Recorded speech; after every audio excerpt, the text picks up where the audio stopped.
Hello everyone, hope all is well today. My name is Gilles. Today we'll be working with the binomial and the normal distributions. Firstly, I would like to show you how to write comments in R. So at the prompt, we will put a pound, and following the pound are simply comments that R will not interpret. So for example, let's say that I want to work with the binomial distribution. I'll tell you that X has a binomial distribution, and then I continue with another pound with n equal to 30, let's say. So we'll have 30 independent trials, and then the probability of success out of 12 will be 75%. So this tells me or gives me some information concerning the binomial. Now, let's say that I want to compute. So again, I'll put a comment. I want to compute the probability that x is equal to 20.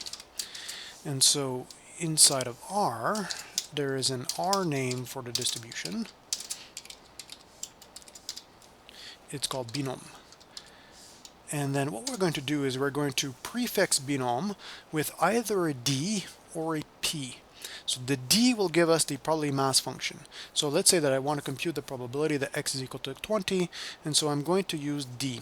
So prefix binom with d, and then I'll put 20 to say that I want the probability that my binomial will be equal to 20, and then I need to give the values of the parameters of the distribution.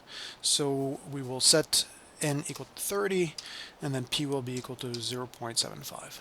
So following the order, first parameter is n, second parameter is p.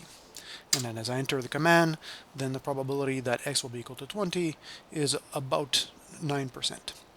Let's say I want to compute the probability x is equal to 21, so then I would simply write in 21 into the first argument. Okay. Generally, we're not interested necessarily into the probability of just one value. Maybe we want the probability of that x will take on the values between 20 and 25 inclusively. So let's say I write a comment and I say that we want the probability of x being between 20 and 25. And so what we could do is actually evaluate the binomial or the probability mass function for the binomial at each one of the values between 20 and 25 inclusively. So I could use d binom, and then if I use 20 with a colon 25, what this is going to do is going to create a vector 20, 21, 22, 23, 24, 25, and then at each one of these values for this vector, R is going to compute the probability mass function for the binomial. I'm going to tell R which binomial, so I want n equal to 30 and p equal to 0.75.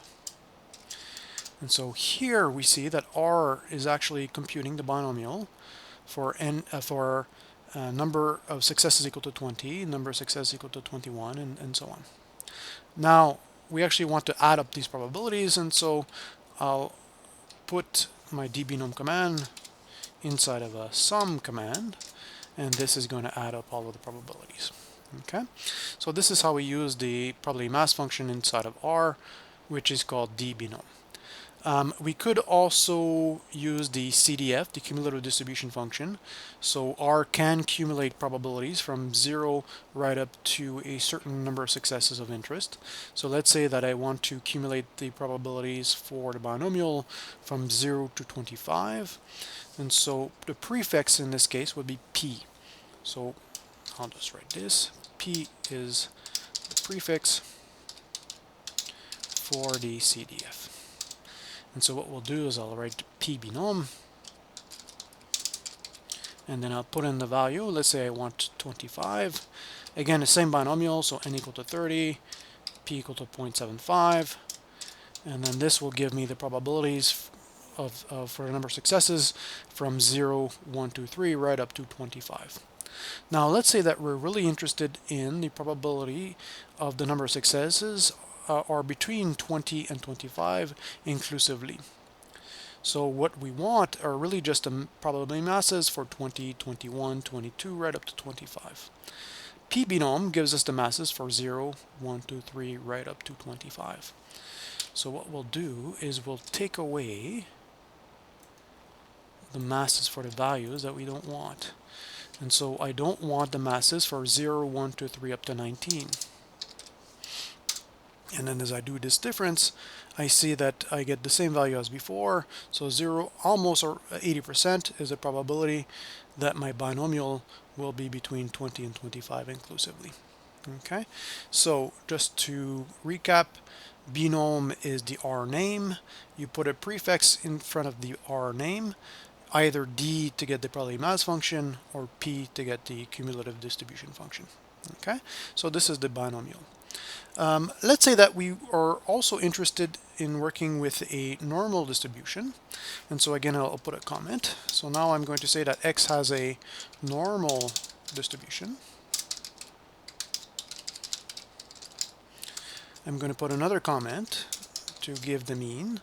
So with mean, let's say that we use a mean of 25.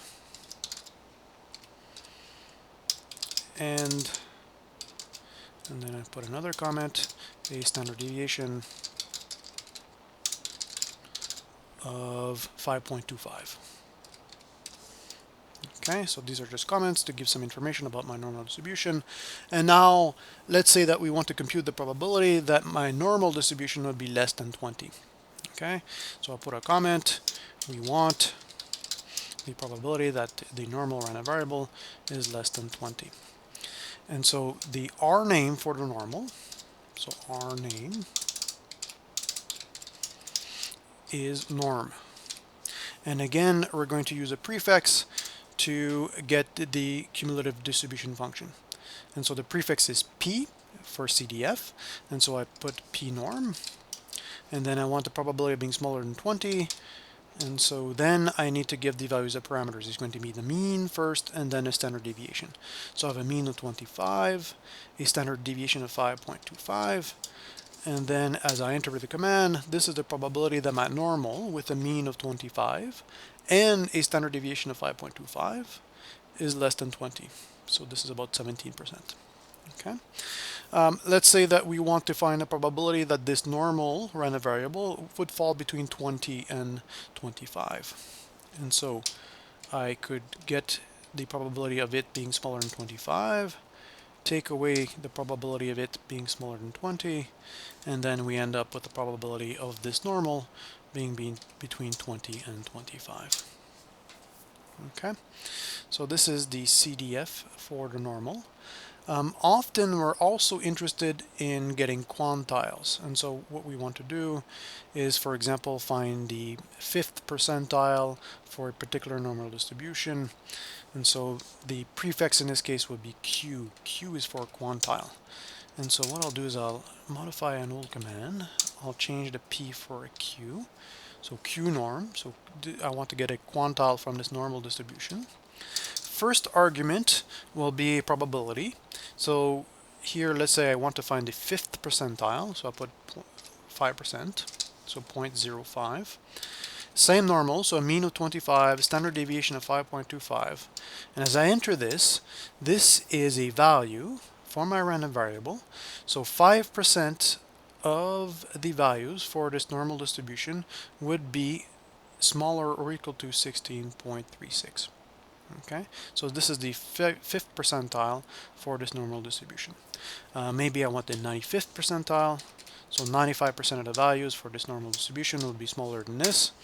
So I get a 33.6 about.